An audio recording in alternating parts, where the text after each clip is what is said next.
When a child is asked about what they want to do in the future, the answer is never a street vendor, a farmer, or a mine worker. However, underage labor is a prevalent phenomenon in the Arab region.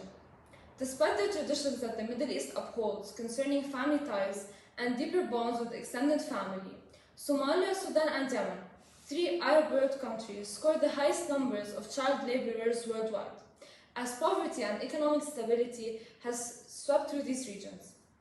In addition, this inhumane practice is also present in Lebanon, as children from all ethnic backgrounds, most notably Syrian and Palestinian, are being exploited and forced to work in severe conditions. A small drive through the valleys of the Bekaa region in Lebanon would expose its underlying child exploitation scheme, as 65% of refugee children work in taxing jobs in order to provide for their families. The scarcity of resources such as food, electricity, and safe housing has driven families to coerce their children into the workforce. Furthermore, the little income generated from their demanding work is almost always given to their parents. On the other hand, employers exploited these children on various levels. Mistreatment and abuse were rampant in the workplace, as 20% of males and 12% of females report getting hit by their employer.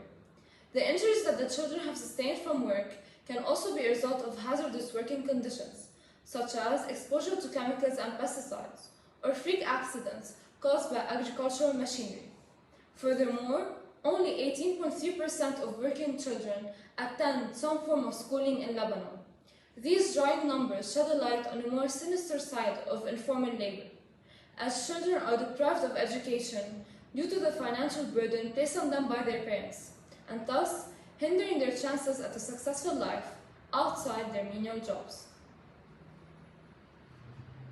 To combat this corruption, a stricter law prosecuting employers should be implemented by imposing more rigid conditions in the workplace, such as enforcing a higher minimum wage.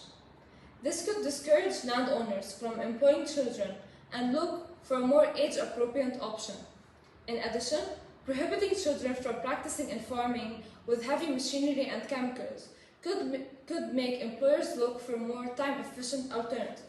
Moreover, imposing a fine on employers for employing children under the age of 16 could suppress this unlawful act, as the minimum working age in Lebanon is 14. However, that is limited to a light-load job, which is often not the case.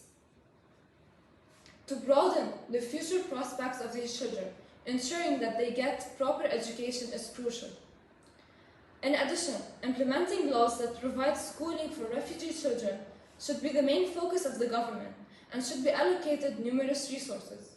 For example, their education can consist of vocational training, which is a type of education that is oriented toward practical skills. Furthermore, this type of education is necessary in today's society, as most schooling is theory-based.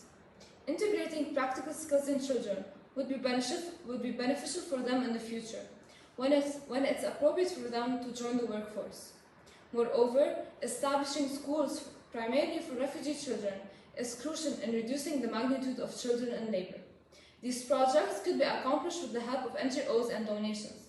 In addition, teachers could volunteer and visit refugee camps in order to raise awareness on the importance of education in children. And finally, young minds are the backbone of society. If they are supplemented with the right education, care, and knowledge, they will flourish and drive this country forward, with their accomplishments rather than with their hands. Furthermore, eradicating child labor is fundamental for the prosperity and growth of the community, as children belong in a playground, not in a field. And that should be maintained and ensured with the stricter laws on employers, readily available education, and a safer home environment.